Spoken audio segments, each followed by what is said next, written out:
Hi guys, welcome to Frantic Nerdcast. This is episode 43 and you're here with guest Lana and the hosts. Yay! That was very well done. Very well done. Probably the smoothest one we've ever had. I think so. I tend to agree.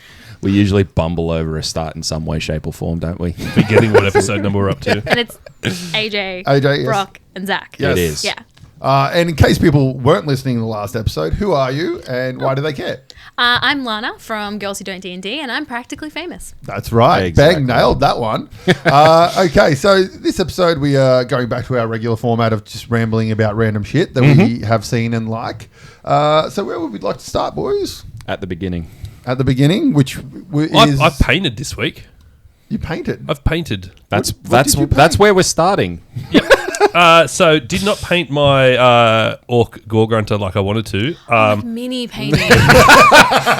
Lana's like, why the fuck do we care that you painted? No, but I had a story to follow on, but now it's not going to be relevant. Go on. No, I had some because was going to paint today and yesterday, but obviously we've had wet weather, so I couldn't undercoat. So pulled out some Chaos Warhounds that were undercoated and gave them a test paint, and painted about 5 or 6 of them. Nice. Contrast or... Contrast. Paint by numbers. It's fantastic.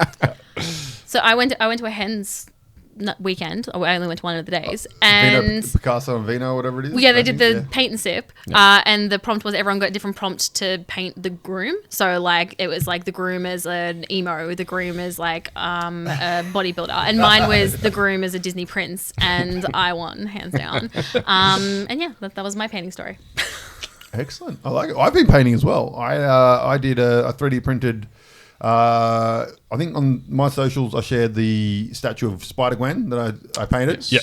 Nice. And I've just printed a statue of Surfer Rogue from X-Men, which I also just finished painting. Just got to finish off the surfboard and the base, and she's done as well. It's about yay tall for those at you home. It's about that much taller than you think it is. What about you? I have paint, but I haven't used it. I haven't painted anything in a little while, to be honest, unfortunately. My hobby desk is looking very, very full of grey shame. And your daughter's not old enough to be painting nails or anything? I'm sure that will occur, but no, she's still a little bit young for that yet. All right, let's jump into some trailers. Okay, so trailers. What do we got today? Started off with Elevation. Now, this one's coming out on November 8th, directed by George Nolly. He was a screenwriter for Ocean's 12, Bourne Ultimatum, and Spectral. If you haven't seen Spectral, give it a watch. It's quite good. He directed The Adjustment Bureaus, which I haven't seen, and The Banker, which I also haven't seen. You haven't seen The Adjustment Bureau? No, I That's haven't. a great one. It's Matt Damon. It's like they're kind of... I think they turn out to be angels, and essentially they like put into motion the things, like they like put like something down which you trip over, which leads you down the correct path of meeting the right person, all that kind of stuff. And Matt Damon's meant to get on a bus, I think, but he decides not to, and it leads him down the wrong path to meeting this girl he was never meant to meet because she was meant to go on to be a professional pianist or something like that. But they fall in love, and then it's all about these guys trying to put them back on the right path. And they have like magic doors that they walk through and like lead them into different places. They can like travel through space essentially through these doors. That was a really good movie. Cool. Well, with that being said, it sounds like he's got some directing chops then. Yeah, it's good. We've got Anthony Mackie in it, so Captain America or Falcon.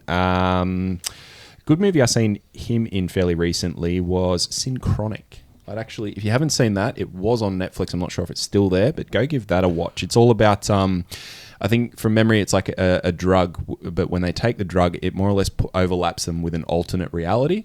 But then when they get overlapped with that alternate reality, it becomes real. And so things are sort of overlapping between the two worlds. It's quite I was going to say, cool. was he also in the second season of Altered Carbon? Yes. Yep. Yes, And he he's the main protagonist in Twisted Metal. Yeah. The PlayStation game adaptation. We've also got Marina Baccarin. She was Vanessa from the Deadpool trilogy. That's what she was from. The amount of times we do that. If you're a real fan, she is from Firefly. Thank you. I was watching it. Yes. I watched it today before I came here, and I was like, I love that actress. I'm like, I can't pinpoint what I know her from, and I turned to Zach and I'm like, is she from Firefly? And She's he's like, I also don't know. married to Ryan from the OC. That's an old show. They met on Gotham. Okay. Gotham, that's together. where I was thinking. I was 'Cause thinking of. she was in Gotham as well. Yeah. Yeah. Where was I? Tony Goldwyn. You'd recognise his face. I couldn't put him anywhere. Maddie Hassan. She looks familiar, but I couldn't place her either. I don't fucking know. Look, very recognisable face, and then I looked into all of his movies. I'm like, I haven't seen any of this. I've got fucking no idea where I recognise his face from. Maybe I've seen him on the street. I don't know. So that's enough of the synopsis of it. What did we think of the trailer? Yeah, it seems to be another one in the long line of those sort of movie monster tropes where, like, Quiet Place or things, can't make a sound, or in this one, can't cross the line. Produced by the Quiet Place guys. That makes sense as well. But, I think it's going to have some cool moments of action with some interesting moments of ingenuity where we saw him shoot the propane tanks or oxygen tanks, whatever, to escape. So, hoping there's more things like that throughout, because that'd make it a lot more interesting.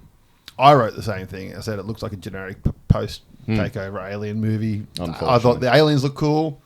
They did look pretty cool, actually. It looks like they've put a bit of money into that component. A little bit Tyrannid-esque from what we saw, which was cool. Old mate, it's the same fucking role he does. Like, he's the same. He doesn't have much range. Hey, look, in my opinion, he knows where he fits. Yeah, like when he plays And Captain he runs America, it. he's the same.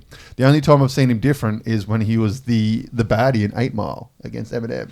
Oh, that's right. Oh, blast from Papa the Doc. past. Yeah, There's a meme to that saying it's easier to beat Thanos than it is to beat Eminem. I've seen that. Oh, God. But yeah, I don't know. What about you? Did you watch it? I did. And my husband was like, oh, with the title. And I'm like, yeah, do you reckon it's elevation because, like, they're aliens? And he was like, oh, I was thinking it might have something to do with, like, sea level. Like, maybe they're like the line is because they can't go below or above a certain elevation. They put more thought into this than we did. That makes a lot of sense, in all honesty. That's pretty smart. Like, that's where the line That wasn't me. That was... The line is average sea level, like the height. Yeah, rise, or just because there's less oxygen the higher you go, yeah. so they've required Or denser maybe oxygen or they've something. terraformed, and the terraform only sits to a certain level, kind of thing. Because that was my main thing was, like, I really want to know what the line is. Like, is it just an arbitrary thing, or is it like there is a thing to it? And then he suggested sea level, and I was like, oh. They The movie's tell instantly you more that they interesting can't, now. in the trailer, that they can't go below 8,000 There feet. you go. He Oh, paid did attention. they? They tell you in the trailer. Wait, they can't Husband go was below right. or can't go above? Can't go below. Oh, because that's where the aliens are, below a certain feet.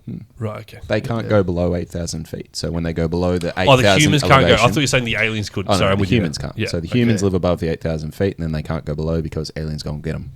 There you Or go. monsters or whatever. And it looks like the kid's sick, so they have to go get medicine. Yeah. I think. Yeah. Oh, yeah. Okay. See, I didn't pay that much attention. No, I don't think that was overtly mentioned, but it was just sort of the premise of, Yeah. you see the kid at the start and he's not doing well. So. I spent the whole thing trying to figure out if that was the chick from Firefly. Clearly. I did that for the Kingdom of the Planet of the Apes trailer. Oh, yeah. I sat there when the chick in that came on screen. I'm like, the fuck is that? And I sat there the whole time, like, not even watching the time. I was like, I know her from somewhere. And I'm like, it got to that point where it's like, I'm not going to Google it because I know who it is. I'm just going to sit here and try and figure it out. And I think it was about 20 minutes. I'm like, no, I've got to Google it. I'm like, oh, it's the chick from The Witcher. Yep. All right, next movie, Sinners. Yeah, coming out on March 7th, 2025, directed by Ryan Coogler, who brought us Black Panther movies and Creed. Michael B. Jordan, Haley Steinfeld, Jamie Lawson, Omar Benson Miller. I think this looks pretty good. It looks great. Looks like a bit of a mindfuck, though. Yeah. Because it's sort of portrayed that Michael B. Jordan plays himself or a character and his twin, and I'm wondering how they're going to go about that. Whether it's him playing himself and his twin, or if it's like a mind thing where it's not actually him; it's all in his mind, Like or Fight Club situation. yeah, kind of See, like I that. also or went down the path of thinking somehow the preacher, because at one point the preacher's saying, if you dance with the devil, eventually you'll bring him home or something like that. And thinking it's going to be the preacher trying to, cure his town, and he somehow brought these evil spirits there to kill off the sinners.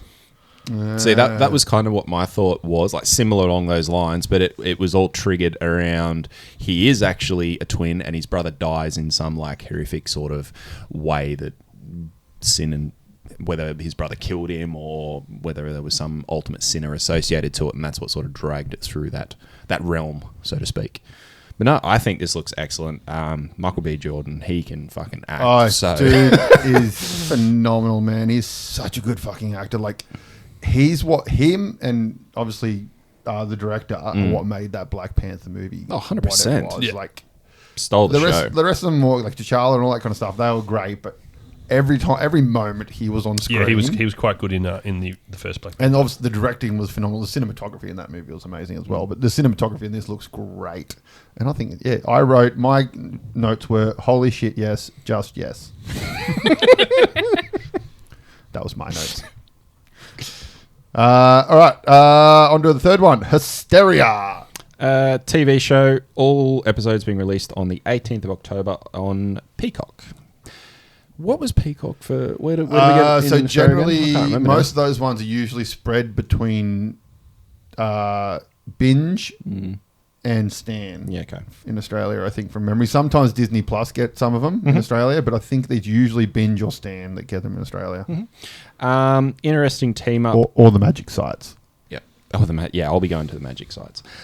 Interesting team up with the showrunners with Matthew Scott Cain and David A. Goodman. Now, Scott Cain brought us things like Stitches, Annabelle Comes Home, American Horror Story, and Goodman was actually involved in Family Guy, Futurama, Golden Girls. So it's a mix of that comedy and horror. You can see that. Exactly. That puts down to my notes, because literally my notes is, looks like we'll have a mix of comedy with the thriller nature of the satanic. So this was the like the metal band, yeah? Yeah, the metal band one. Because I watched them in order, like literally 2 hours ago, and I was like, I was like, now this is more interesting to me. Didn't pick up that it was a TV show though. Yep. Again, very attentive.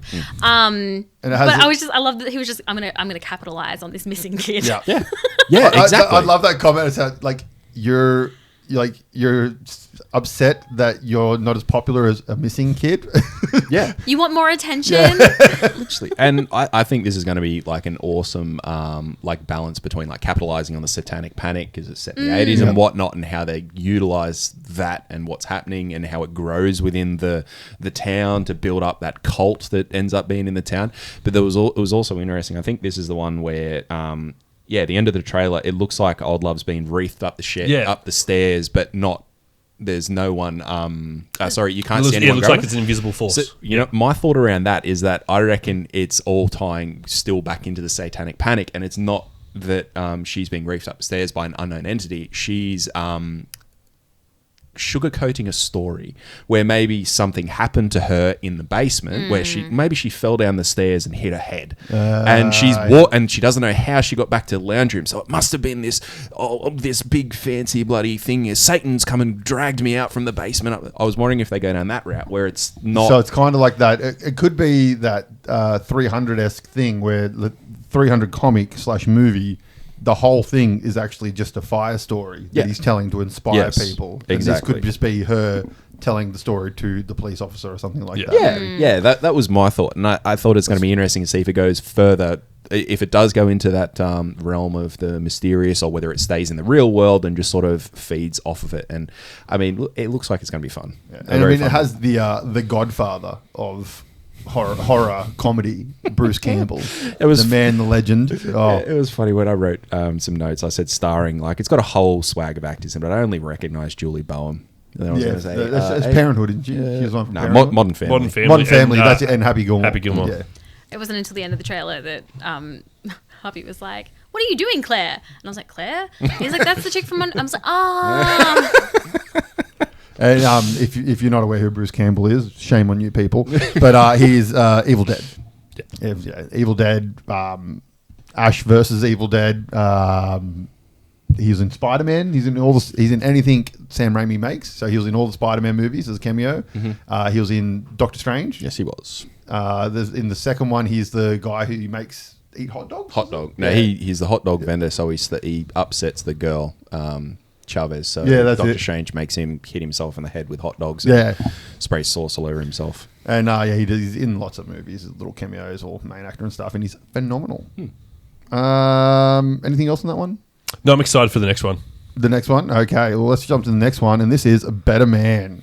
Select cinemas, December 25, worldwide release on January 17. Directed by Michael Gracie, who brought us The Greatest Showman. That makes a lot of sense. The only reason I put this on here because I fucking love the concept. Like this is all about Robbie Williams and his like it's more a biographical telling of Robbie Williams like on stage and all that sort of stuff. I have no interest in Robbie Williams whatsoever. Don't like his music or anything. I cannot wait for this. But movie. I loved the fact that he's being portrayed by an ape. I think that's amazing. That's what I was like. It took me a while to a moment to think. Is this actually going to be a biography of sorts of him, or is it just him starring in a movie? But the fact it's going to be a biography, I'm keen to see. So it's a biographical concert show. So essentially, this will be in the same vein as Rocket Man. So if you've seen Rocket Man, which is the Elton John film, because it came out around the same time as Bohemian Rhapsody, and Bohemian Rhapsody was a very brilliant, accurate telling of Queen, which was they took liberties with the timeline of everything, but Rocket Man was more a sort of fantasy telling of Elton John's life, and that's what this is going to be. It's more of a fantasy version of. Well, of course it is. He's Robbie being Williams. played by a fucking ape. Yeah, but it has like a lot of the moments, like the big moments, like the part where he's standing on stage at Networth and he's like, for the next 2 hours, your asses are mine. Like that's how it all started. Like he comes in on stage upside down like a cross and all that kind of stuff in the concert. And yeah, he is a fucking entertainer, man. Yeah, no, his songs are quite good. Always enjoyed listening to them. So the fact that this came up was like, I don't really know much about him, so this will be very cool to watch. Yeah, so it'll probably, I'm imagining, go through like the boy band days. He was in a boy band before. He was a solo artist. He's a lot of drugs, man. You listen, because he's full sober now, and you listen to some of the stories, like on the chat shows that he tells of when he was on drugs and booze and stuff, and you're like, how the fuck are you alive? I love my favorite part of the trailer is right at the end of it where he leans out the door. He's like, I'm gonna be famous. Shut up. He's like, fuck you, Tom. I'm like, that sums up the movie right there. It's going to be good. But yeah, I'm very much looking forward to this, and I'll go to the cinema to watch it. I love his music. I like him. So yeah, You a Robbie Williams fan? I don't know. I know the name. But I don't know. Yeah. Okay. Yeah. But as soon as I saw it, I was like, so is this like a biography from his perspective? Because he says like he never saw himself as a human or whatever. Yep.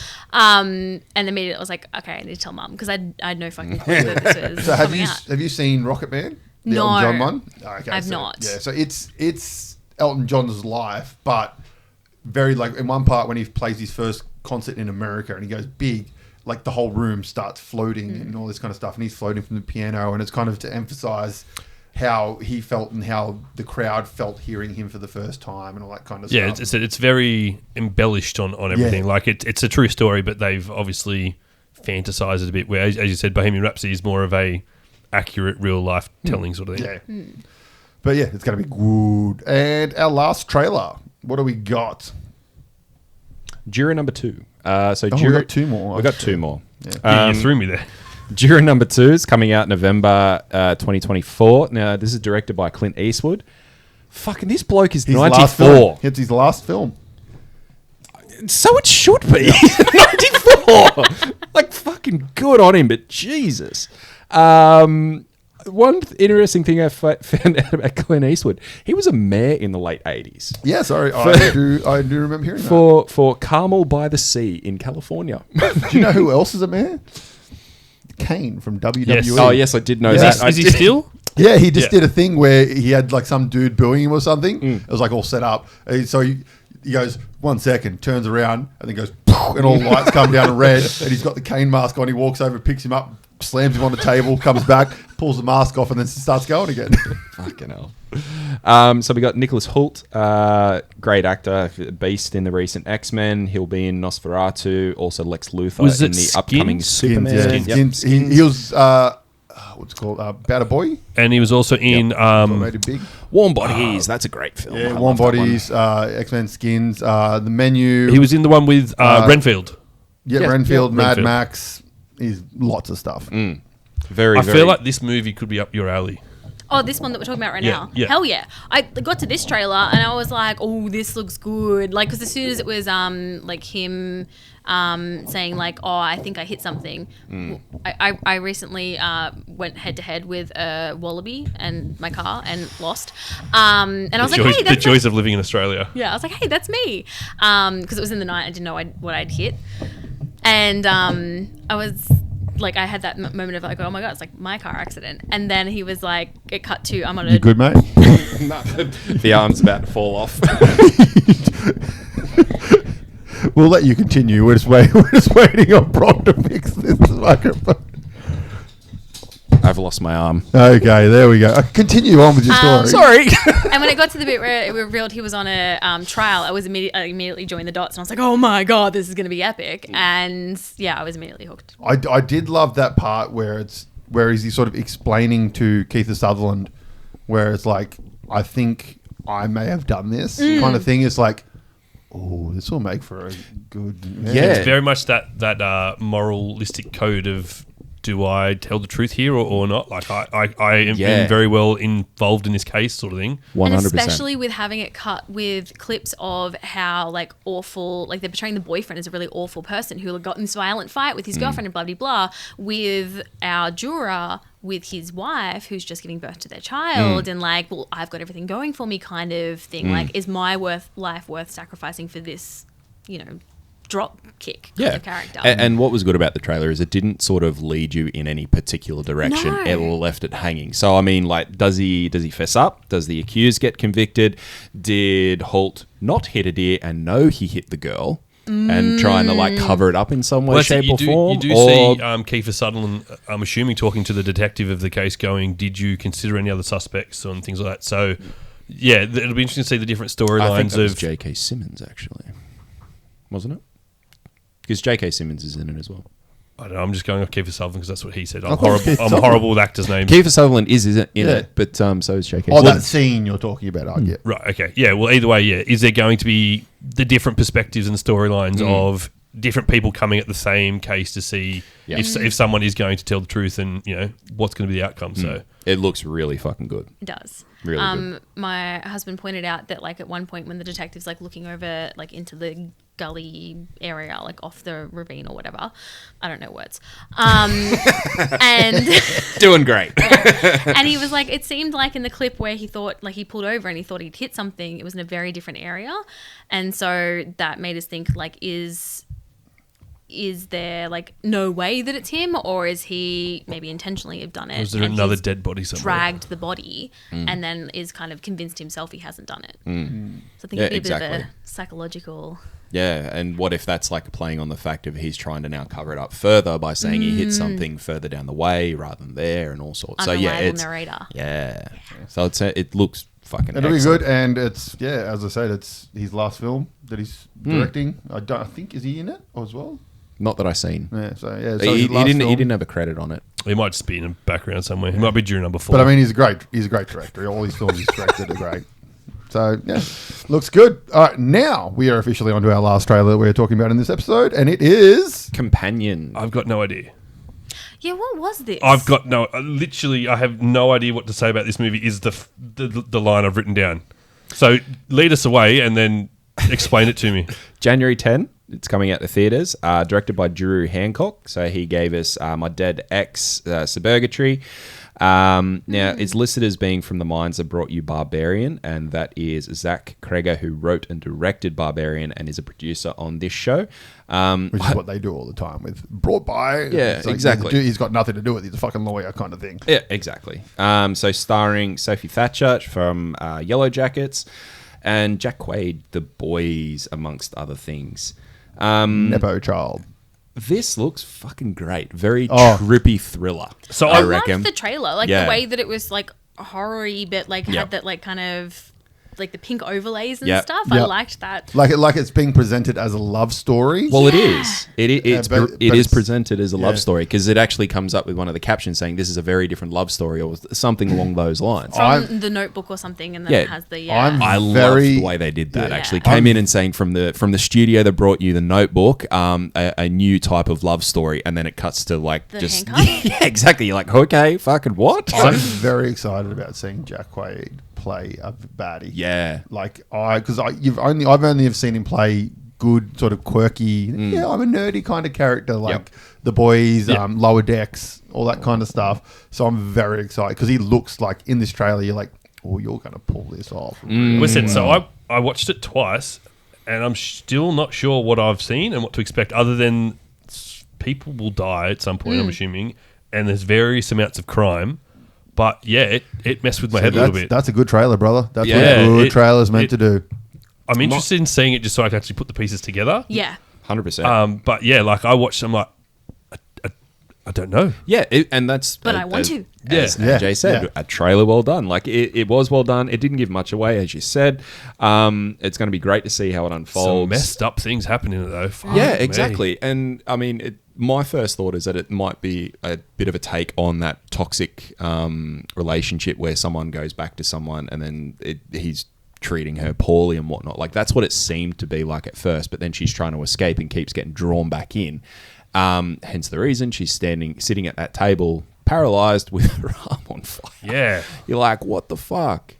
And then, when I first seen it, I thought, because I watched the trailer twice as well, because when I first seen it, I thought it was actually Thatcher and Quaid's character beating each other up in different scenes. But then when I went back and watched it a second time, it's not. It's Quaid trying to get back to Thatcher, because you sort of see Thatcher trying to escape and get away in some way, shape or form. But this looks really fucking good.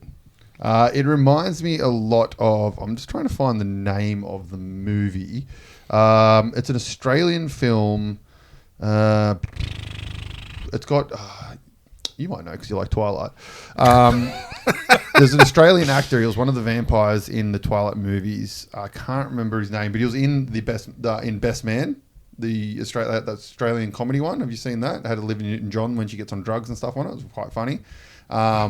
Samuel something. But it's very much that same sort of thing of a dude gets kidnapped and held, but she treats him like it's like they're in love and they're going to prom and all this kind of stuff. But it's more, imagine this movie but mixed with Wolf Creek. It's got that kind of vibe to it, and it's really good. I can't remember what it's called. I'll find it eventually, but I recommend that movie when I find it out. But it reminds me a lot of that. Thank you for that little... No, input. great. I'm glad I could assist in that. Any case, it looks great. Can't wait to see it. Okay, well, let's jump to this. TV shows. TV shows. We've got a couple of TV shows talked about, but first, let's just jump into some rumors. Doesn't matter whether they're movies or TV shows. I think just due to... we generally blow this shit out and spend half the episode talking about this. Let's just maybe spit out 3 each, I reckon. Can I do a different media? Yeah, go for it. Just rumors in general. Whatever you feel is you want to go for, go for. So Let me find my juicy ones first then. This is my favorite one that I found this week. Rugrats live action is officially in the work at Paramount. It will have CGI babies and be directed by Jason Moore, who did Sisters and Pitch Perfect. Yeah, I'm keen for that. I'm so down. A fun fact about the Rugrats, I don't know if anyone knew this, but Tommy is actually based on the Doctor from Doctor Who. I have heard that, but I didn't know if that was a No. fan-made theory or if that was a legit thing. It's Because of the screwdriver? He uses the screwdriver, all the kind, but they're actually Daleks. There's Dalek toys in the backgrounds okay. of episodes and stuff like that. Look, So, I said Rugrats. It was a very important part of my childhood, so I'll be watching this. I loved the episodes where they were the superheroes. They were my favorite yeah. ones. When the twins were like the stick ones, like that was great. All the characters were great. So talking about remaking things, or in this case continuing, Mel Gibson has unveiled that Lethal Weapon 5 is in the works and he will direct the movie. Just stop. No, we don't need a Lethal Weapon 5. I'd happily see a remake of this rather than a continuation because I thoroughly enjoyed the Lethal Weapon series. I actually don't. I think I've only seen 1 and 2. I don't think I've watched I any. think they're too old for that shit. Oh, no, I remember 4. 4's got Jet Li in it. That was good. Yeah, that was good. I like that. I liked it too. That's okay. We picked up on it. That's one of the references from the movie. I haven't seen it. I'm too old for this shit. Yet he keeps doing it. All right, what do we got? I will be honest. When I saw Rumor Mill, I didn't realize I had to prepare something for that. But in the car, my partner and I are obsessed with this concept musical, Epic the Musical. I don't know if you guys have heard of it. So this guy, Jorge, can't remember the rest of his name. He has basically created this musical, which is just on Spotify. Like it hasn't been performed. It's just like production basically, and it's a loose retelling of the Odyssey, and it is, for lack of a better word, fucking epic. And like it's still being released, so there's different sagas, and I've heard a rumor that the next saga might be coming out for Halloween, which would be bloody amazing. But yeah, it's awesome. Like you have all of like the Greek gods, and like it's so I love the Odyssey. It's one of my favorite Greek mythology tales. I DNF'd it earlier this year. I did like 2 months straight of reading Greek mythology inspired fiction earlier this year, and I ended up DNFing it. I think but I was trying to read it parallel with my partner, so like one book a night, and I think I just had to smash through it in one sitting. But the musical is phenomenal, like absolutely fantastic. There you go. Did you watch Chaos then? It's on Netflix. It's all about Greek mythology with Zeus. Oh no, I was reading Greek mythology for 2 months. Yeah, no. No, he's asking, have you watched Chaos? And that was my way of saying no. Watch it. We talked about it a couple of episodes ago. It's a great show. Okay. It's really, really good modern retelling of like lots of different stories, not just like the Odyssey and stuff like that. Oh, Yeah. cool. Lots of really good ones. I have some sad news about Chaos. It's been cancelled. It's been cancelled. Seriously? It's been Well, therefore, cancelled. This is why you do not end shows on a fucking I would say that's cliffhanger. literally our big gripe was our only real gripe was that we had no closure. It was left on a cliffhanger. That's So would you still disappointing. recommend it? Yeah, Yes, it's good. 100%. Yeah. Yeah, it's a great show. Just know that it's going to end on a cliffhanger. That's shit. That's shit. yeah. Look, I'll give you, okay, to back that one up very quickly, because that was short, I'll give you some good news. Tekken bosses asked KFC to let Colonel Sanders to be a playable player. I have that on mine. That's phenomenal. I loved that. So I have Superman movie will lead directly into the Supergirl, which will lead directly into Teen Titans. And apparently, and this also contradicts another rumor that I have, apparently Sydney Sweeney is in talks to play Wonder Girl. Okay. Which is like Wonder Woman's like Robin. younger Wonder Woman's Robin, essentially. So you know, there you go. Take that for as much of a grain of salt as you want. Now, I think this one could be a rumor, but a rumor that will make AJ very happy. Fringe season 6. I did see this and it instantly went, that's not happening, but yep. Yeah. All right, never mind then. Move Well, on. Joshua Jackson he's just got a new show that's just come out called the Dr. Odyssey, Well, so which is on Disney Plus, and it's fucking great. yeah, well, this one's talking about how it's Fringe is returning, but it's got a new set of characters. But Joshua Jackson is listed, so I'm assuming it's probably a no then. So did Fringe never finish? Because like No, Fringe has a phenomenal ending. Okay, It cool. is one of those shows that they got told they were going to end. Yeah, and okay, good. So they got it finished, to- and the fans it was before. It was same like Firefly situation where it was like just as internet kind of thing was happening, and they got cancelled. And there's this thing in it where the dad, they travel back in time in an episode to stop this guy, and he says like if something happens, just a White Lotus, and they mention this White Lotus, and he gets his hand drawn White Lotus, and it turned into this big massive fan thing. And when they got cancelled, they mailed pictures of White Lotus to the studio and like just bombarded them with this thing, and like they're like, okay, we'll give you another season kind of thing. And so the last season was they kind of get trapped in this stuff called Amber. Yeah, because I think we're up to the last season. And they end up in the future. Yeah. With the daughter. With the daughter. And No spoilers. the ending of I think I've seen it vaguely before. the ending but is just it's beautiful. Yeah. Like I teared up in parts of it. It's great. I mean, the actors in it are fucking phenomenal. And the main chick's Australian, if you didn't know. You sound like my mum. Which is quite funny. I always find it funny when you see actors and you're like, oh, and then you learn they're Australian. You're like, Yeah, fuck. damn, that's a good accent. That's my mother's, like, every time we watch something, it's, oh, did you know they're Australian? Like, that's her go-to. She loves telling me that actors are Australian. Yeah. So that was Over to Alana. Over here to Alana. Again, I didn't know that I actually had to prepare something for Rumour Mill, so all I had was Epic. Okay, all right. Well, on to Brock. All right. So, breaking. According to Scooper, Daniel RPK, who played Podcast in the new Ghostbusters movie, has been cast as Amadeus Cho in an upcoming MCU project. Now, Amadeus That was just Cho... a bunch of words. Yes, it was.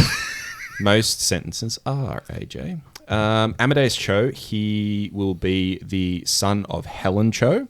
Now, Helen Cho was the doctor in Age of Ultron, the one who helped to Make the body. for Ultron, which then became Which is Vision. cute. Yep. So, Amadeus Cho, he is Well, more or it'll less... most likely be the Vision show, wouldn't it? Potentially. Yeah. But so Amadeus Cho, he's the totally awesome Hulk. So he's more or less the next Hulk that comes through, like is a passing of the torch from Bruce to this guy.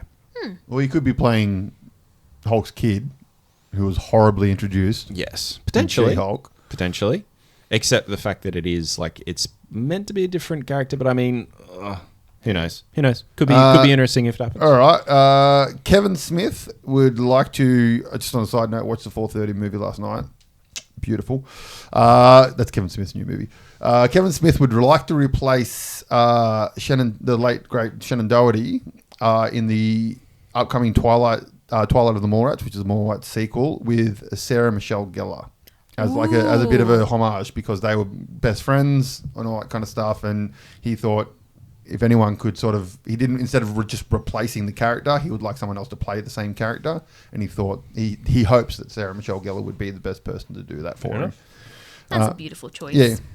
Because if those, like Kevin Smith and Shannon Doherty were really good friends throughout it. And like they even had like a show he was on where it was like a game show, like a reality show where they had 8 different people on to do like pilot episodes of shows, and they'd go through each one, and each one got voted on, and if it got successful, it could go to the next week, and they do another episode of the show and then kind of thing. And he got Shannon Doherty to come and do his episode with him and stuff like that. And yeah, they were really good friends. Cool. I have a piece of news which I hope is true. James Gunn announced a Jason Todd and Dick Grayson led film called Dynamic Duo. He is over the moon. Is that your rumor? I don't know if that's... You've got no excuse now. You were there when I told you that one at last episode. I literally saw it yesterday. You were told Okay. at the last Okay. episode. First, you come along into the first. Okay. We introduce Okay. that. We bring him along, Okay. and he hasn't listened to previous episodes because he comes out with all these things that In we've already fairness, spoken Mark, about. That's fair as well. But yes, no, That was last week. That is that's awesome. I'm very much hoping that it's true, and I look forward to it. Because remember we talked about how the Robin died and all that kind of stuff. Yes. Yeah. See, the problem is during Rumour Mill, after I say my rumour, I start finding the next one to talk about. Well, something that I saw also today, which I know you haven't spoken about. Apparently, in Netflix, you can choose your avatar character for your profile. Well, the character Zorro, who famously gets lost in One Piece, apparently turns up not only in the One Piece selection, but in Avatar The Last Yep. Bender profile section. So Yeah, I saw that. I need to go and investigate to see if that's true. Cool.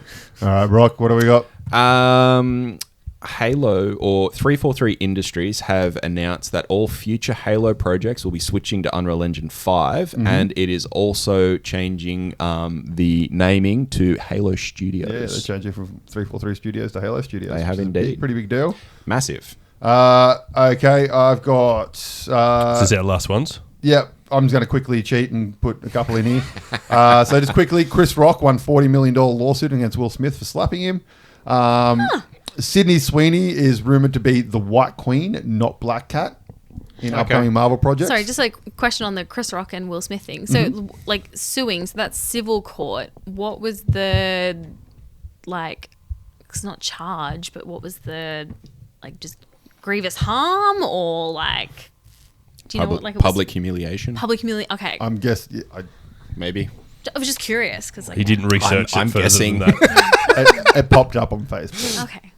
You didn't have follow-up questions? That's how rumours is. Oh, that's cool. Screenshot. Sydney Sweeney's going to be White Queen, not the Black Cat, which is awesome because I think she fits White Queen fucking perfectly. And then finally, the big one for me, Bandai have announced they are releasing a Gundam TCG. That'll be pretty sweet. So Bandai essentially do the One Piece TCG, Digimon TCG,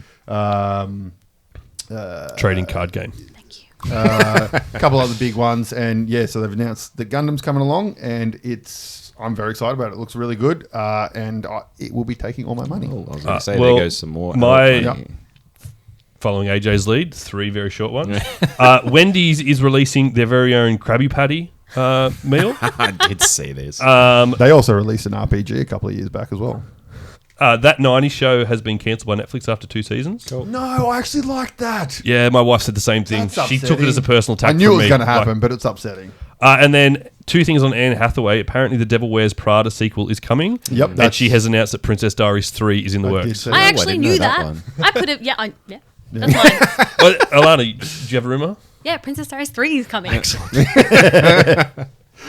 All right, Brock, what do you got? 2 quick ones. Keanu Reeves made his professional car racing debut in the Saw Toyota that. GR Cup and placed 25th out of 35. It's not bad. There is a Benedict Cumberbatch coming back as Sherlock. Yeah, I've seen a lot of those rumours. Yep, so that'd be pretty sweet if it does come back. Zachary Levi to play Shazam in new DCU. Oh, okay. And that one. Couldn't give that one to Alana. And Lana has one more, which is where are we? No, they've all been said. I'm like, there's cameras, right? Shh, if you don't look at them, you don't know they're there. You have that one that is highlighted right there. Nothing is highlighted. Casting for a live action Voltron show? Really? Oh, wow. Super excited. But you know what Voltron is? No. No, hold on. Is it Buzz Lightyear? No. Fuck. Okay. Very much not. That starts with a V, right? No, it's 5 lions that come together to form one large defender in outer space. Essentially, it's like 5 Power giant Rangers. robot lions that join together to form Voltron. Is that what Rick and Morty? Yep. Yeah. Okay. Yep, that's what they piss take on. Yeah. Yep, 100%. Okay, so on to TVs. What we're actually here to talk about in this section, instead of all this random shit that we just spat out. The first thing we are going to talk about is Twilight of the Gods. So we had 8 episodes, came out on Netflix, 19th September. So it's been out for a short time and we've already smashed through it. Created by Zack Snyder, Ja Olivia, and Eric Carrasco. Composed by Hans fucking Zimmer. Omar Bendraman and Stephen Dorr. So many good actors in this. I'll call out some of the more familiar ones. Sylvia Hoeks, Blade Runner 2049, and she is also in C as Queen Kane. Oh, yep. Yes. I looked to you because I was waiting Yes. for you to join the dots. Yep. Pilu Asbak is Euron Greyjoy in Game of Thrones. Paget Brewster from Criminal Minds. Black-haired chick. Yes, black-haired chick. I know that. Yep. Go and have a look at her career. It's very interesting. She's got appearances in Community, Modern Family, King of the Hill, as well. Yeah. It's very out there and very Another actress different. I've noticed that's doing something similar is Old Love from Brooklyn Nine-Nine. What's her name? Rodriguez? Yes. Yep. No. This is a great fact, Zach. Brilliant job. Thanks. Zach. Which one? The Anywho. nerdy one? No, or the aggressive one. Yeah. Oh, yeah, she's an ape of shit. Yeah, she's doing a lot more voiceovers and things like that. She was in the... Oh, you're Devil- the musical one. On, Encanto? Yeah, no, it's a musical. She's in Encanto. Hotel... But it's essentially the devil's daughter. It runs a hotel, and it's all very Broadway. It's on Prime, style it's great. musical. That sounds amazing. It's Lisa fantastic. enjoyed it. Yeah, Yeah. it's really, really good. but yeah, she's in a few other things. Sorry, back to you, Brock. As you can see, this is why episodes go for so long. Yeah, but It's full of fun facts. Yeah, I'm learning things. Peter Stormare, he was Satan from the first Constantine movie, also in Prison Break. We got John Noble, who played Odin, Corey Stoll, MODOK from the recent Ant-Man movies, and Lauren Cohen, she was Maggie from The Walking Dead. All right, I'm just going to chuck this out there straight away. Fuck, this was a good show. So good. That's not what I thought you were going to throw out. I loved it so much. It was really it just- good. I honestly, because I put the first episode on, it was really late, because I normally on weekends I'll stay up like 2 a.m. to 4 a.m. like painting things and just game writing and all that kind of stuff. And I put this on, and it was like really late because it just come out that Friday. And I put the first episode on and went, and I was gone. And I'm like, all right. So then I put it back on, and I had one sitting, watched the entire thing. And it was just so fucking good. So good. Just every aspect of it. Every aspect? Cartoon dongs and all. Loved it. One of the interesting things is because I said a couple of weeks ago after we first, we'd watched it but not completed, and I said fucking Snyder's back. Yep. Now, I went and had a bit of a look into this. Snyder's, he's kind of back. Not complete. That was my response to you when you said it as well. He's got a toe in the door. We'll say that. I mean, so episode 1 and 8 he directed, but then episode 2, 7 were directed by Jay Oliver. Episode 3, 4, 5, and 6 were a combination of Tim Divya, Andrew Romandel, and Dave Hartman. The writers were a combination of Eric Carrasco, Caitlin Parrish, Peter Apollo, and they were randomly around the show. So Snyder wasn't even a writer on this. Yeah, no, it was his concept. No, it wasn't. Wasn't it? So I actually did a bit of a... It was just sort of brought to you by. Yeah, exactly. So it was one of those I plays. guess, So they kind of used his name to help gain Pretty traction. much. Exactly. Yeah. It's 'Cause probably not a name you really want to use in all honesty. after that atrocious movie from the start of the year. But anywho, yeah. So we're referring to Rebel Moon and the pile of shit that it was. Yes. Haven't seen it. We don't very often bag on movies. There's 3. Rebel Moon Part 1, Rebel Moon Part 2, Madam Web. and fucking Madam Web. Well, on that though, apparently Joker 2 worse than Madam Web. I'll wait till I've seen. Yeah, we haven't seen that yet. I'll reserve judgment until it's seen. I don't want to watch it. Even the director hated it. That's why he made it. Yeah, and he's already and Todd Phillips said he's done. I'm Yeah. not directing another thing and not having anything to do with it. So, Yeah. anywho, yeah. So when I was having a bit of a read into it, it was I think it was Eric Carrasco. He was came up with the idea, but he came up with the idea because one of the Netflix executives gave him a call and said, "Hey, I've got this. We want to do a show. Can you think of this and do this and whatnot?" So he basically spitballed something to him and said, "Hey, this is great." Called him back several weeks later and said, "Hey, do you want to work with Snyder? He's working at Netflix at the moment and we can bring this to fruition." And he said, "Sure." So then this guy wrote it and then slapped Snyder's name on the front of it. So that's literally... That's how you get the money, though. Exactly. So, what were sort of the initial thoughts as it ended?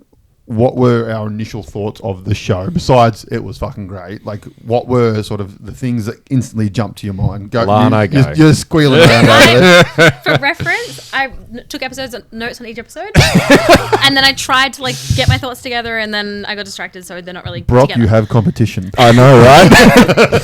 I've never had homework before. For our podcast, we just we show up and we play we Girls Who Don't DND, so yeah, we forgot all the things. It's fine. We don't necessarily have homework here either. It's just that I fall down rabbit holes.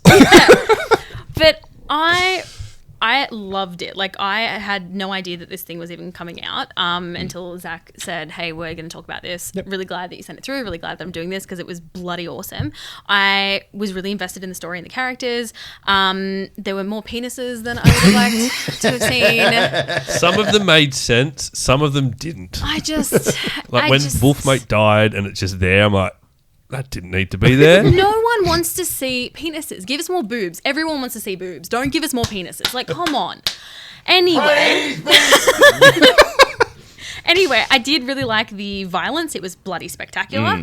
I really want to now learn some more about Norse mythology because I'm realizing that my education in watching Marvel Marvel movies. Marvel Yeah. falls a little different. Right? One of the things I wrote here very quickly was that if you are a lover of the character Thor, fucking strap in. Right? From the get-go, I loved seeing a different representation of Thor because my only Thor I've seen is the Marvel Cinematic Universe. And I immediately was like writing down notes. I'm like, oh my God, I need to look into this, blah, blah, blah, blah. And I really enjoyed that aspect of it. I also really enjoyed coming to the realization that I'm madly in love with Loki even when he's not played by Tom Hiddleston. So that was a nice little There you go. Yep. realization. Please note I haven't seen the Loki TV show yet, so don't even at me. Watch. I know, the I'm so behind shit on so out many of that. things. I also really, really enjoyed being in a world where like faith in gods wasn't really the thing because like you could see them, they interacted with you, Yeah, you know they're there. It was. They are real. Right, Yeah. but I liked the layer of like that one character who was Also, just sorry. Can I just point out, anyone listening, there are fucking spoilers. oh yes, going. sorry. I thought you were going to say the hand movements out. No. As much of that as you want. there are spoilers, guys. So just be prepared. But that one character who was kind of coming to terms with like, well, what happens if we do kill a god when we are aiming to go to Valhalla with Thor? Like, will I still get to see my boys? And like really coming to terms with I love like, her. Brutal. right? But like in the moment of like, yeah, I'm supporting you, I'm following you, but like, what are the actual consequences if we do change the world order? And like that was a really interesting thing to see because as I mentioned, I don't know if I mentioned this one in the other episode, I recently went through a marathon of reading Greek mythology inspired fiction, including Stephen Fry's Mythos. And one of the books that I read had that kind of aspect where the gods were interacting with humanity in it. So it wasn't so much a like whether or not you believed thing, but like how that dynamic A god plays writing out. gods. Yeah. It was Stephen Fry is a god in his own right. Yeah. But yeah, so I freaking loved it. I went and looked up. I never do this. I don't know why I did this, but I looked up a review, and I looked at exactly one, because it was this guy named Jeremy, and Jeremy's like, "What's with all these superhero movies that have girl main characters? Make girl movies for girls and boy movies for boys." I hated it, like 1 star, and I was like, yeah. Obviously, he obviously has no idea about any Viking history with Well, the say, fact of females were on the battlefield with the men. Right? They were the psycho ones. I quite enjoyed the pivot because the way the first episode started, I actually thought would be following Leaf. Yeah, the And way then that the they did pivot that. into Sigrid as the main character was quite good. Yeah, and the way that it was done as well, it was the way it came across at least, very, very well done. That was something I put down and I quite liked I about the do. show. I loved how I loved her arc throughout it all as well. How she kind of goes from being like the warrior sort of princess, like the warrior girl kind of thing, like mystery, and then you find out she's actually a midget giant. Yeah. And then Thor fucks up her entire family. She goes to hell, comes back, Didn't that she's come like, out of the blue. "It's Yeah. on, motherfucker.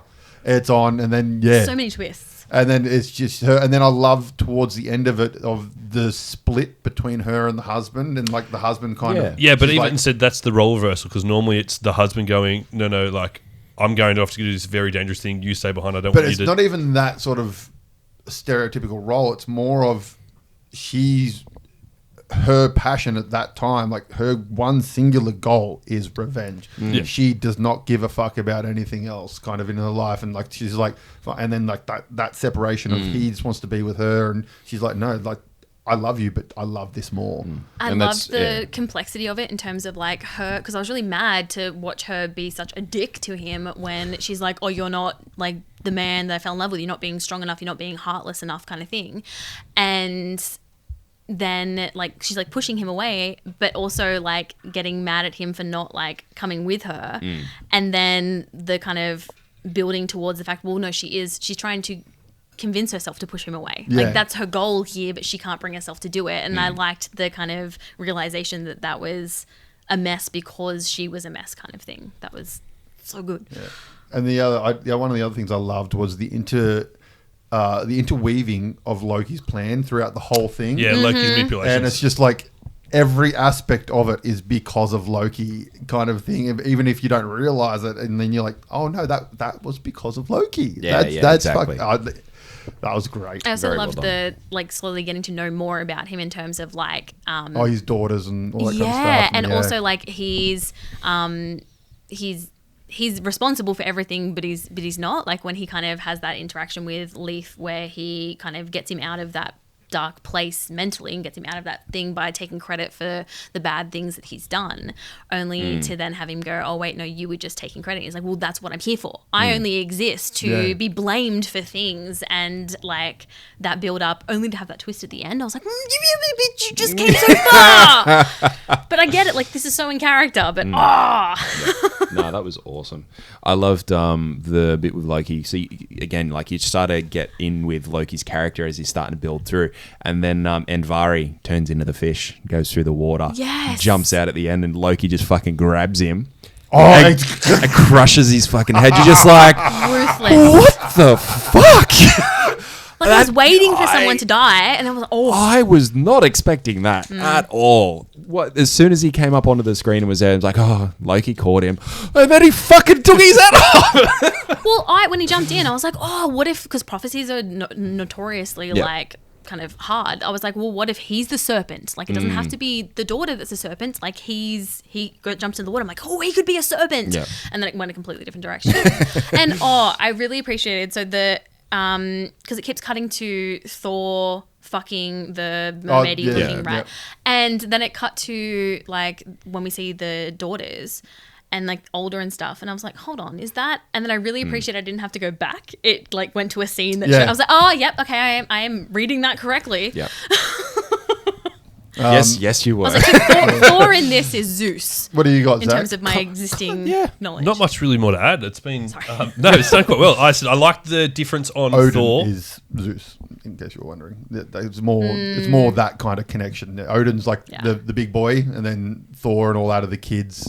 Technically, who was the Titan that gave birth to that Zeus killed? Kronos. Yeah, so Kronos is technically Odin, that style thing, and Odin's kids, which are Loki, blah, blah, blah. Loki is actually a giant that he kind of adopted, that kind of so thing. It was interesting to see what is, I guess, more accurate representations of some of the gods, like Thor not being your happy-go-lucky, friendly one that we're used to. But in saying that, Loki's sort of character is a bit more darker, but the Loki we do see in Marvel is very similar in terms of he is the trickster, he is plotting behind the scenes and has that, even his origin story of being part giant, we see that in some of the Thor movies as well. So, but overall quite good.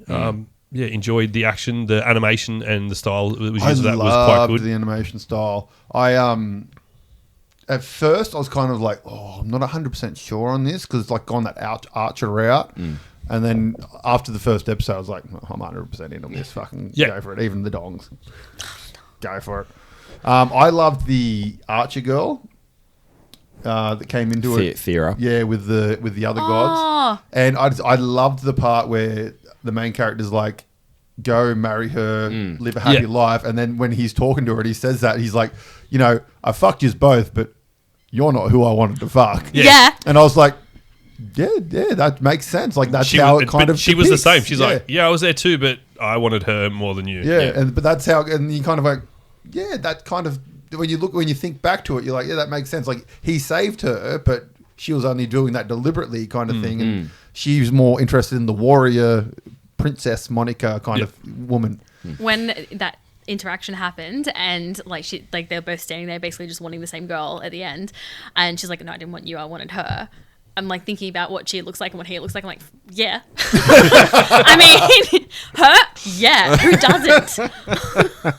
I loved the flash forward that Odin got in the episode 7 or 8. And how it brought it into like that real world element and I thought that was But I like the message that was conveying. Yes. Because he can see the past, present, and the future. Yep.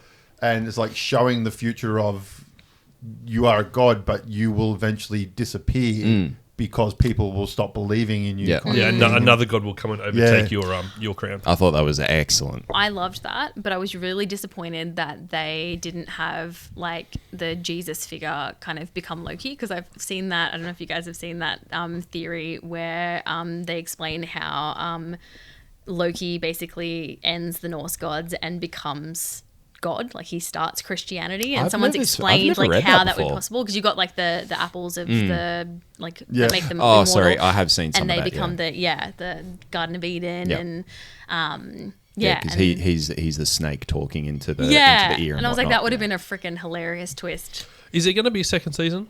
Ooh. I think I remember Googling. I just can't remember if I actually got an I answer. don't think it's been announced or anything Yeah. yet, but I imagine with the success, in saying that, I thought Chaos would have got a second season. Well, it was on for a second season. The second season got cancelled. Yeah.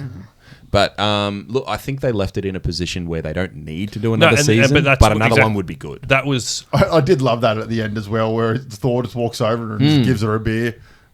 Yeah, you're like, I didn't expect that. no.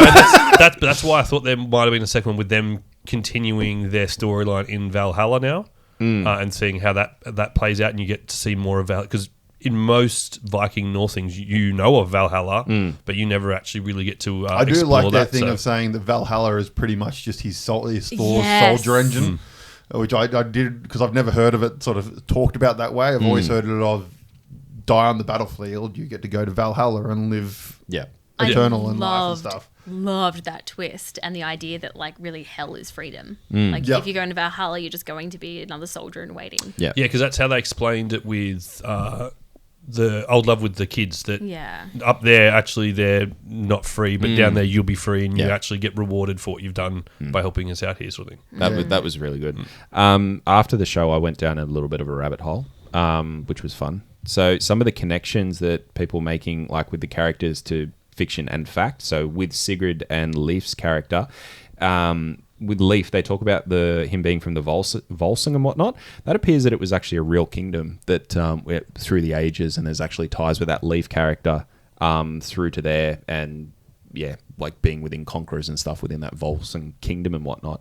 But also something that I loved, Thor's carriage, it's being pulled by Screaming goats. screaming goats. I loved that. I thought they were horses. No, they're screaming goats. Yeah. I didn't know that. So That's what I they got the see- screaming goats for in Love and Thunder, which Yeah. were the worst part of the movie, but Yes. that's a real thing, yeah. Yeah. So Real thing. because I read that and I'm like, I wonder if they did that or not, because I don't remember seeing it. And yep, sure enough, they were big fucking angry screaming goats. And yeah, also like the foretold deaths around Loki's child, like Jormungandr and Thor, and how that lines up with Ragnarok and whatnot. So it'd be interesting again if it does get a second season, if that sort of starts to play out. I a little bit imagine it more. would be leading towards Ragnarok, Yep. is the kind of idea that they would go for. It's definitely alluding to it, but I mean, as I said, it's done enough where it doesn't need to do another season, but another one would very much be wanted. But that's where I think a lot of future shows should take a point from this in saying the ending was good, it wrapped everything up, but there was enough there to, if there is a sequel, there's something to build onto, which is the opposite of what Chaos did, where Chaos ended on a cliffhanger and you needed that second And season. you just can't to get- rely on getting a sequel these days. Yeah. Yeah, I think the way it's got to be done is the major plot points of the season need to be wrapped up, but then there needs to be plot points that are left throughout the show, like those little threads and stuff, that can be wrapped up in the viewer's head. Which this did perfectly, Which because I is mean, what you this had does, you yeah. had Sigrid going up to Valhalla, you had Leif and Thera back down on the Watsy realm. Yeah, You've you got had the fact old love of getting pulled down to hell when her kids are Yep, in exactly. Valhalla. You also had the witch and the witch and the sorcerer, like their little arc, Love that. and like that was sort of left in a place where it could definitely continue in some way, shape, or form. So yeah, there's plenty of little sprinkles of something or other. It's a show that does it really well, in my opinion. I can't remember the later seasons if it did, but I remember the first season did it really well, was Veronica Mars. Yes. It did really well of wrapping up that main series plot, but leaving enough things so that if it got cancelled, it didn't matter. Sure. Yeah. And like there are obviously other shows as well, but that was the first one that sprung to mind.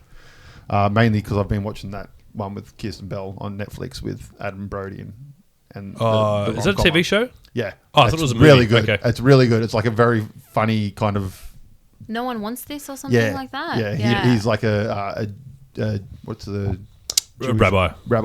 rabbi, and she's a podcaster. Funnily enough, does like a sex podcast, and so like no one wants them together, but they want to be together, kind of thing. It's pretty funny. It's good, good entertaining show.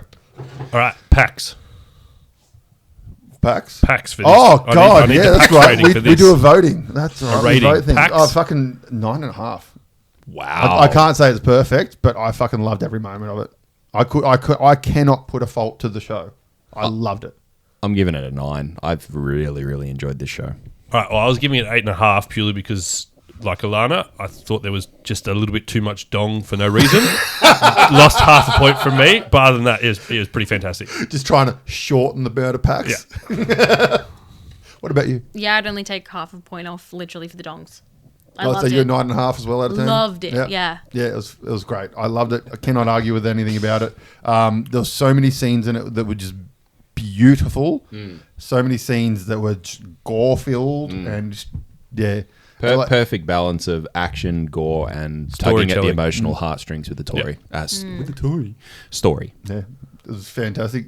So yeah, that is Twilight of the Gods. If you haven't watched it, get on Netflix, watch it. You'll fucking love that shit. 100%. I will turn it into our review on social media in the next week. Look We at knew you we go. brought you along for a reason. Yes. All right, on to our last TV show that we're going to talk about, and that is the first 3 episodes of a TV show, and that is the first 3 episodes of Vox Machina, brought to us by good. Critical Role. So these 3 episodes came out on the 3rd of October, so they haven't been around for very long, so spoilers again. So before we actually start, I just have to ask the person who runs a podcasting D&D show, when's your cartoon coming out? Oh my God. We talk about it all the time. Like, well, Stacey mainly. She's like, how is this not a cartoon? And Corey's like, because we don't have Critical Role money.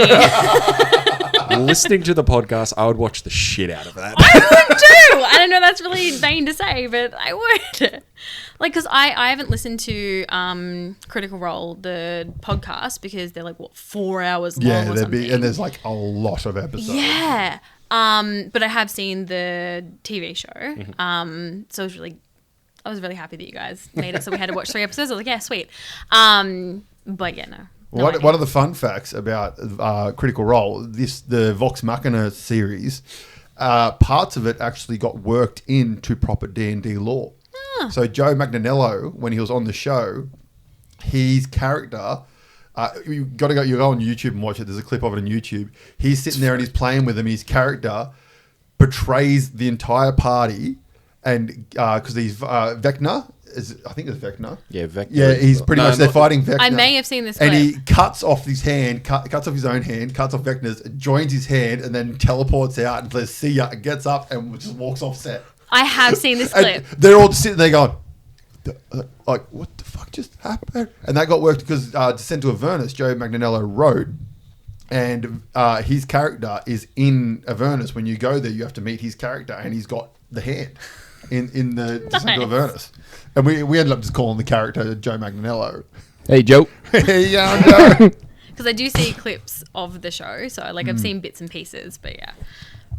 But yeah, so on to Vox Machina. Which, can I just say, tastefully does a sex scene with all the boob and none of the dong. That part came up, and I wasn't really watching it. I was doing a couple other things, and I'm kind of sitting there, and I'm sort of just, eyes up, eyes down, eyes up, and then eyes up, and I went, just pause that because my 6-year-old son's sitting right there. He's like, "What'd you pause for?" I'm like, "Yeah, we'll watch this one later, buddy." Violence, yes. Sex, no. Yeah, but fantastic, great start to a season. Oh, it's brilliant. For me, I loved season 1. It was great. I enjoyed season 2. I'm enjoying season 3 at the moment, but it's definitely lost some of that initial draw that it had for me in season 1. But now I feel that they're starting to expand on some of the other like relationships within the group and how some of those relationships external to the group as well, like with Scanlan's daughter and the interaction between Vax and Keyleth and Vex and Percy. So I'm liking Vex it. and Percy get married, I believe. Yay! I know that there's a wedding. I know there's a wedding. Oh, I mean, the entire show has been out for a long time. And my memory's trash. I'll forget by the But time I'm it gets pretty. there. I know one of the couples get married. I think it's them that get married. And so for me, as I said, it's lost that initial like wow and draw factor. But now that it's starting to get into some of those other stories and expand upon those, I'm enjoying that part of it, definitely. Can I give you a sad point? Sure. The fire dragon's Thor. Yeah. Thordak. Yeah, his voice actor was the guy we spoke about last week. He's the concierge in the John Wick. He's passed away, so Yes. there'll be a new voice actor of him coming soon. I think he finished this season. He didn't finished this season, I'm pretty sure. I don't think this was his last No, role. we spoke about his last No, role his last last role week. was He's ballerina. Yeah, that's it, yeah. How old was he? 50s. 50s, yeah. Aw. He done a lot of voice work. He was in Fringe as well. He was the head of the FBI unit. Whoa, whoa, whoa, whoa, whoa, whoa. Beautiful black man. Yeah. Yeah. No. Did I know this? Did I know he was dead? I think it was last year. It has been a little early while. this year, I think. Yeah. Yeah, I'm not sure. Can't remember what it was. Was it cancer or something? I Or can't heart remember, to attack? be honest. Yeah, he unfortunately was passed beautiful. away. And he's had one of those voices. Like, Yeah. Very He distinct. just like I said in this one, he plays the dragon voice so well. Like, Oh. it's Yeah. fantastic. That voice he has just so encompasses certain characters brilliantly. Uh, But back to the happy thing. Yeah. Yeah, I love the show. I think the character dynamic in there is brilliant. Especially like Pike and Grog. They're like my favorite every time. Grog's simplistic takes on something, they're delivered and timed so well. the gun part where he talks to the kids. He's like, yeah, it's, and then playing imaginary guns. He's like, yeah, it's stupid kids. And then he was going to pull it out. And go, Have you ever seen any real ones of these? The animation of him looks so much like the guy that voices him. Like, I don't They've see done it in well any there. of the other characters, but him, because I've seen snippets of the like actual like podcasts and whatever. So I've seen him voicing the character, and I'm like, you look like him. I'd have to say my favourite arc at the moment is probably Keyleth. I really like the way that it's going, how she's starting to sort of distance. she's become the fire. Yeah, she's got yeah. the fire one in the last episode, last season. I feel that she's probably had the most growth, like in the background of all the I mean, shows when you sort you're of see. married to the guy who's writing the campaign, you probably get the best arc. She's potentially. or at least the longest running arc. Well, so yeah, like so far in the previous two seasons, she never really had a front and center. No, moment, it was always like- in the background. Yeah, like I Well, said, the first season, I believe, the first season is from before, is the storyline from before they started doing the show. Before they started doing Critical Role, that was their home game. And all those, like a lot of those plot arcs came from that. And I think a little bit of it was when it first went to Critical Role on Geek and Sundry. And second season was when they took off, essentially. And that's when a lot of people saw a lot of those arcs and stuff. And you can actually go on, people have made compilations where they compare in-game versus in-show to the different scenes. And like how, like, it's exactly like the scene where the sister one dies and he has to offer himself up to get the crow powers or whatever it is. That scene where they open the tomb and shit sprays is like fucking take for take from the actual episode where they do the D&D session. But it's really good. I'm thoroughly enjoying this. I love that it's still following like that typical D&D interaction component within the show. Like with the combat and the chases, like it's realistic to the chaotic nature of people playing D&D and depending on what happens like with the rolls and whatnot. So you can very much see how their game has come onto the screen. Like you can see, like you can feel when Grog does something silly and like stuffs up and trips over, you can just feel the dice roll that led to that decision happening. I think that's incredible. It comes across really well. I cannot wait until Grog gets the deck of many things because fuck, that leads to some entertaining shit in the show. It's hilarious, and I'm really looking forward to seeing that in cartoon form. Just Grog doing that. How brutal was the draconian scene? How the draconian gets fucked up by the big white dragon. Oh yes. I didn't see that. I didn't see that coming. But then she just sort of says, "Why haven't you killed them yet, dragon?" And then the dragon, you're like, "Oh, you're fucked now." Oh, yeah. don't tell me what to do. Yeah, and he just fucking rips her head off. You're like, "Oh, damn!" Like she's fucking gone. Yeah, she deserved that was it. Didn't like her. brutal. But no, I said I like. As season one was very much a all encompassed, like it was done in that season, and how I like how now season 2, 3, and what I'm assuming will be 4 is the bigger storyline, like taking place, and you're seeing that evolution throughout the season. I have a feeling it's going to get a lot longer between because they've got the Mighty Nine coming out as well now. So the first season of that is scheduled. I think they're in production at the moment, and will probably be. Well, next so it's year. been longer. Like season 1, I think was between 1 and 2 was just about a year. Well, And I season think- 1 took a long time because originally it was a Kickstarter. They did a Kickstarter for 1 episode because they did the intro animation, which everyone loved, and then they chucked it up on Kickstarter and said, "Look, give some money and we'll make an episode." And they got a fuck ton of money from it, and they kind of went, "Well, okay, we pitched it. They pitched it to Prime, Amazon, and Amazon went, "Yeah, take money, go for it, make us a show." So it took a fair while because they had to obviously get all the writers together and blah blah blah blah blah. And I think the second season, I felt the second season came out pretty quick after. Yeah, so the first second one. season I think was about a year later, And then and this then one this took one's a been while. about 18 months to 2 years. Yeah, Yeah, okay.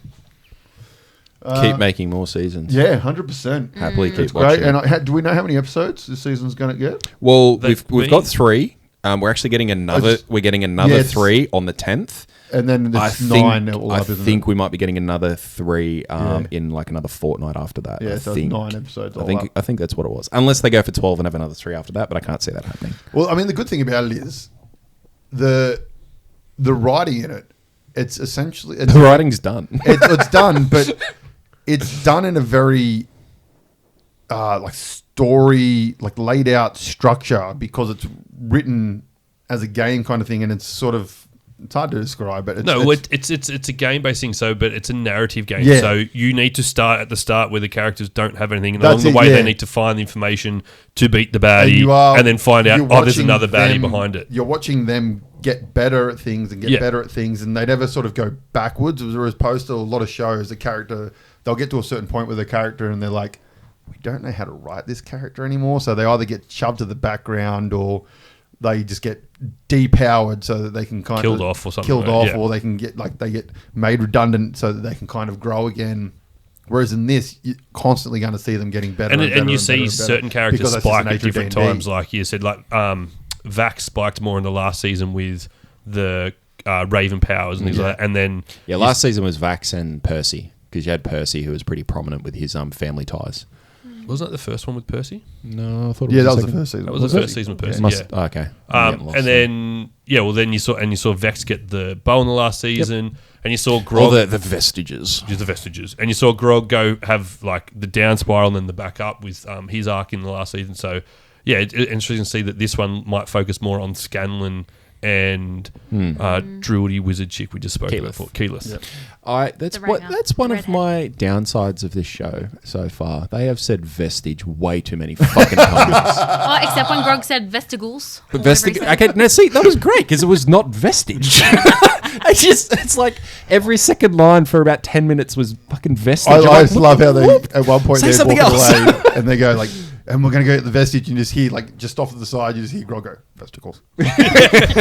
No, vestiges. Oh, the dis rock. Yeah. He's like, you're saying this funny. He's like, no, it's this. It is this. We're at dis. It's like, yeah, dis but I've got rock. dis rock. That went for way longer Yeah, than so- I expected it Great. to, and it worked. And I like how it's in things like D&D, you can go to any realm, any place at any time, and like going straight to hell like happen quickly, but it's such a cool thing, and like it's going to be another interesting arc and place to visit. I thought they might have been in hell for a lot longer, but based on the way that they sort of got there, I feel like they're only going to be there for maybe an episode or episode and a bit.